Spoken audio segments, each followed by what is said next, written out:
Hare Krishna, welcome to our channel the bay of law. तो आज हम लोग बोर्ड ऑफ रेवेन्यू के बारे में पढ़ेंगे। देखो, अभी हमने इस कोड के अंदर क्या पढ़ा था कि कैसे रेवेन्यू एरियाज़ को बांटा गया है। अब इन्हें एडमिनिस्टर करने के लिए अथॉरिटीज़ भी तो होंगी ना, अलग अलग लेवल पे। तो उसमें से एक अथॉरिटी है बोर्ड ऑफ रेवेन्यू। ये हाईएस्ट लेवल की अथॉरिटी है। देखो, जो भी मामले रहते हैं लैंड रेवेन्यू से रिलेटेड, वो इस कोड से गवर्न होते हैं। तो इसके अंदर जो अथॉरिटी होंगी उन्हीं के पास पावर होगी इस मैटर को डील करने के लिए, राइट। तो जो बोर्ड ऑफ रेवेन्यू है ना, इसे हाईएस्ट रेवेन्यू कोर्ट कहा जाता है। उत्तर प्रदेश में जो हाईएस्ट रेवेन्यू कोर्ट है, जिसके पास लैंड रेवेन्यू से रिलेटेड मैटर्स जाते हैं, वो है बोर्ड ऑफ रेवेन्यू। मतलब अब इसकी इंपॉर्टेंस समझ आई, एक लाइन में थी इसकी इंपॉर्टेंस। ये वो सारे मैटर्स डील करती है, जुडिशियल मैटर्स जो कि लैंड रेवेन्यू से जुड़े रहते हैं। उत्तर प्रदेश की बात हो रही है, obviously UP land revenue code है हमारे पास, और इसका डिसीजन भी बाइंडिंग रहता है, ऐसे ही जैसे कि हाई कोर्ट का जजमेंट हो। अब इसकी सिग्निफिकेंस समझ आ गई होगी। अगर एकदम साफ भाषा में बोलूँ तो जो सबसे ज़्यादा हाईएस्ट अथॉरिटी है ना, हाईएस्ट अथॉरिटी अगर मैं इस कोड में बात करूँ तो वो हमारे पास बोर्ड ऑफ रेवेन्यू है। अब हम लोग इसके कॉन्स्टिट्यूशन के बारे में देखते हैं। इसमें एक चेयरमैन होता है, ठीक है। उसके बाद और मेंबर्स जो कि स्टेट गवर्नमेंट अपॉइंट करती है। अब जो स्टेट गवर्नमेंट मेंबर्स को अपॉइंट करती है ना, उसमें दो कैटेगरीज होती है। एक होता है एडमिनिस्ट्रेटिव मेंबर, एक होते हैं जुडिशियल मेंबर। अब अगर एडमिनिस्ट्रेटिव मेंबर को चुनना है तो कमिश्नर की रैंक से नीचे के नहीं होने चाहिए, या तो कमिश्नर की रैंक की हो या तो उससे ऊपर हो। ये कमिश्नर की रैंक ये क्या होती है, अब आगे हम जब मैं आपको और अथॉरिटीज़ के बारे में पढ़ाऊंगी ना, तो वहाँ पे मैं आपको समझा दूंगी। अभी के लिए बस इतना जान लो। और जुडिशियल मेंबर्स की बात करें तो कलेक्टर की रैंक से नीचे नहीं होने चाहिए, मतलब या तो कलेक्टर हो या उससे ऊपर वाले रैंक पे होने चाहिए। तो ये है बेसिकली इसकी कॉन्स्टिट्यूशन। तो चेयरमैन, बाकी मेंबर्स जो कि स्टेट गवर्नमेंट अपॉइंट करती है, और वो मेंबर्स की दो कैटेगरी है, एडमिनिस्ट्रेटिव जो कि कमिश्नर की रैंक से नीचे के नहीं होने चाहिए, और जुडिशियल मेंबर्स जो कि कलेक्टर के रैंक से नीचे के नहीं होने चाहिए। तो अब बात करते हैं इसके जुरिस्डिक्शन की। जैसे किसी भी बॉडी को आप देखते हो जो कि एक हाईएस्ट अथॉरिटी रहती है, उनके पास क्या पावर होती है? उन्हें चीफ कंट्रोलिंग अथॉरिटी माना जाता है केसेस डिस्पोज करने के मामले में, अपील और रिवीजन इन सब के मामले में। तो यहाँ पे जो है बोर्ड को भी यही माना जा रहा है कि ये जो है अपील सुनेगी, रिविजन्स, केसेस को डिस्पोज करने की पावर है, लेकिन स्टेट गवर्नमेंट के अंडर रह के सब काम करेगी। स्टेट गवर्नमेंट जो चाहेगी उसी तरीके से काम होगा। उसके पास वो सारे पावर, फंक्शंस और ड्यूटीज है जो कि कोड में मेंशन है या फिर किसी और लॉ में मेंशन है। स्टेट गवर्नमेंट किसी एक बोर्ड के मेंबर को कह सकती है कि वो बोर्ड के फंक्शंस को परफॉर्म करे। इन जनरल बोर्ड के फंक्शंस परफॉर्म करने को कह सकती है, मतलब जो भी जनरल काम रहते हैं, या फिर कोई पर्टिकुलर काम, कोई पर्टिकुलर केस। वो तो डिपेंड करेगा ना कि क्या पर्टिकुलर है। बहुत ईजी है, कुछ कॉम्प्लिकेटेड नहीं है, बेयर एक्ट में साफ साफ मेंशन है। अब हम पढ़ेंगे सेक्शन 9 के बारे में। सेक्शन 9 ये कहता है कि जो बोर्ड है वो जो भी मतलब ऑर्डर्स या जो भी रूल्स स्टेट गवर्नमेंट बनाती है उसे ध्यान में रखते हुए अपने काम को अपने मेंबर्स के बीच में बांट सकती है। ऑब्वियसली काम तो करना पड़ेगा ना, तो काम कैसे होगा? सब अगर एक ही काम करने लग जाएंगे तो नहीं हो पाएगा। तो ऐसे करके जो है काम बांट सकती है।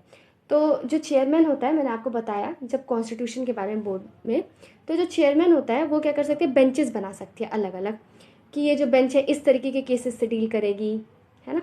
तो इस तरीके से मतलब वो लोग अपना काम जो है ईजिली कर सकते हैं। अब हम लोग बोर्ड के बारे में एक और चीज़ पढ़ेंगे, बेसिकली डिवीजन के बारे में पढ़ेंगे, ठीक है।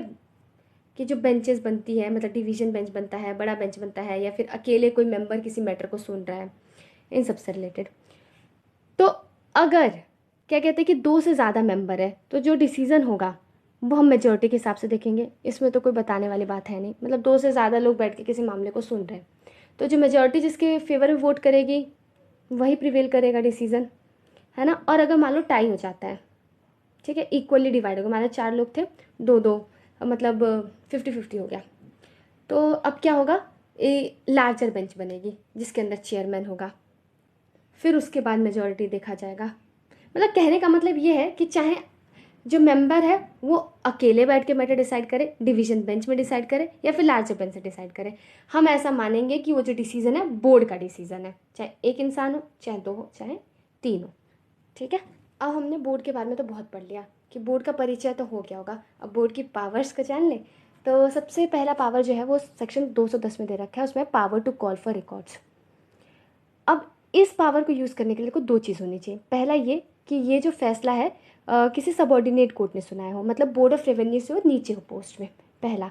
दूसरा, ये जो मैटर है उसके अगेंस्ट अपील नहीं फाइल करी जा सकती, ठीक है, मतलब जो डिसाइड हो चुका है ना वो उसे फाइनली माना जाएगा। तो ऐसे सिचुएशन में जो बोर्ड ऑफ रेवेन्यू है या फिर कमिश्नर, सेक्शन 210 दोनों के बारे में बात कर रहे हैं, बोर्ड के पास भी पावर है और कमिश्नर के पास भी पावर है, लेकिन मैं यहाँ पे सिर्फ बोर्ड के बारे में बात करूँगी। क्यों? क्योंकि हमारा जो टॉपिक है वो बोर्ड ऑफ रेवेन्यू के बारे में। ये कमिश्नर कौन है? ये भी एक तरीके का अथॉरिटी है, ठीक है, जैसे अलग अलग अथॉरिटी होती है ना फंक्शन करने के लिए, तो यूपी रेवेन्यू कोड के अंदर एक कमिश्नर की भी पोस्ट है।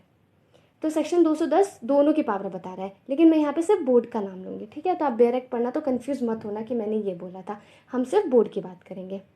तो अगर बोर्ड को ऐसा लग रहा है, ठीक है, कि कोई सबॉर्डिनेट कोर्ट है, उसने कोई डिसीजन पास किया है किसी मैटर से रिलेटेड और उस मैटर के अगेंस्ट अपील भी नहीं जा सकती, उसमें उसे कुछ दिक्कत दिखती है। दिक्कत ऐसी, मतलब बोर्ड को लगता है कि उसके पास पावर नहीं था, फिर भी उसने वो जो है डिसीजन सुना दिया, या फिर जो उसके पास अथॉरिटी थी उसे एक्सीड कर दिया, या फिर मतलब अथॉरिटी थी सुनने की, मना कर दिया सुनने से, इर्रेगुलरिटी, एक तरीके से इर्रेगुलरिटी शो करी। तो ऐसे सिचुएशन में रिकॉर्ड्स को मंगवा सकती है बोर्ड ऑफ रेवेन्यू और खुद उस मैटर को देखेगी और उसे जो है वो अपने हिसाब से डिस्पोज करेगी। अब यहाँ पे ये जो एप्लीकेशन है इसका, ये जो अग्रीव्ड पर्सन है खुद भी लेके जा सकता है बोर्ड के पास, ऐसा कुछ भी नहीं है कि मतलब खुद से ही करेगी बोर्ड। अग्रीव्ड पर्सन है वो भी इसका एप्लीकेशन जो है लेके जा सकता है। और लिमिटेशन पीरियड क्या है इस एप्लीकेशन को फाइल करने का? 60 डेज है। ये हो गई हमारा power to call for records. आपने ये सब पढ़ रखा होगा, जब आप सीपीसी ये सब जब पढ़ रहे होगे ना तो उसके अंदर आपको पता ही चल गया होगा। दूसरा, ऐसा कुछ भी कॉम्प्लिकेटेड नहीं है, बहुत ईजी है। अगला पावर है सेक्शन 211 में पावर टू रिव्यू।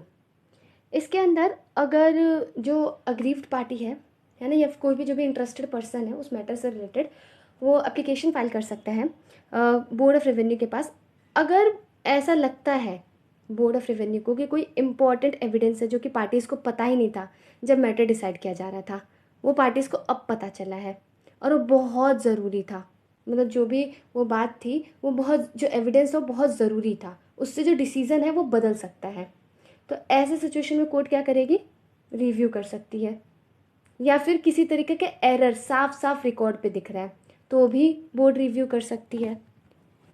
या कोई भी ऐसा सफिशिएंट रीज़न लेके पार्टी जाती है बोर्ड के पास, जैसे कि बोर्ड को लगता है कि नहीं नहीं, उसे अपने जो डिसीज़न है उसे दोबारा से देख लेना चाहिए, दोबारा से रिव्यू कर लेना चाहिए, तो उसमें जो है बोर्ड रिव्यू कर देती है। ये 60 दिन के अंदर ही होता है। अब ये जो पावर दे रखा है रिव्यू का, इसके पीछे का मकसद क्या है? तो इसे हम एक केस के थ्रू समझ सकते हैं, सब डिविजनल ऑफिसर वर्सेस राजा श्रीनिवास प्रसाद सिंह। इस केस में ये बात कही गई थी कि देखो, जस्ट बिकॉज कोर्ट की कोई गलती है या फिर ट्रिब्यूनल की गलती है तो उसे पार्टी का नुकसान नहीं होना चाहिए।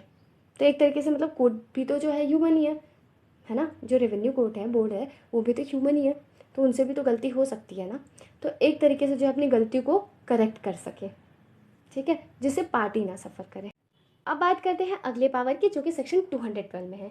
ये बोर्ड को पावर देता है कि केस को ट्रांसफ़र कर सकती है। देखो कभी कभी ऐसा होता है ना कि कोई भी मैटर रहता है, कोर्ट को ऐसा लगता है कि नहीं ये इधर नहीं डिसाइड होना चाहिए, ये दूसरी जगह पे डिसाइड होना चाहिए, बहुत सारी चीज़ें होती हैं, ठीक है, अब हम इतना सारा तो डिस्कस नहीं कर सकते ना। तो जब भी बोर्ड को ऐसा लगता है कि ट्रांसफ़र कर देना चाहिए तो ट्रांसफ़र कर सकती है। अब ट्रांसफ़र किसके पास होगा? जो भी कोर्ट सुन रही है, या तो उस लेवल की कोर्ट हो उसके पास, या तो उससे सुपीरियर हो। ये नहीं कि ये कोर्ट सुन रही है और जगह बदलने के नाम पे किसी उस कोर्ट को मैटर दे दे जो कि लोअर रैंक में है, ऐसे नहीं होगा। या तो सेम रैंक वाली कोर्ट के पास जाएगी या तो जो उस कोर्ट से सुपीरियर हो वही सुन सकती है।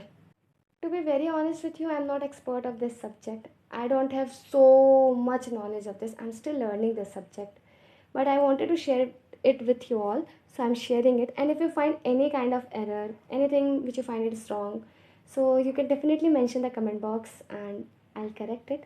Thank you for watching this video. Hare Krishna.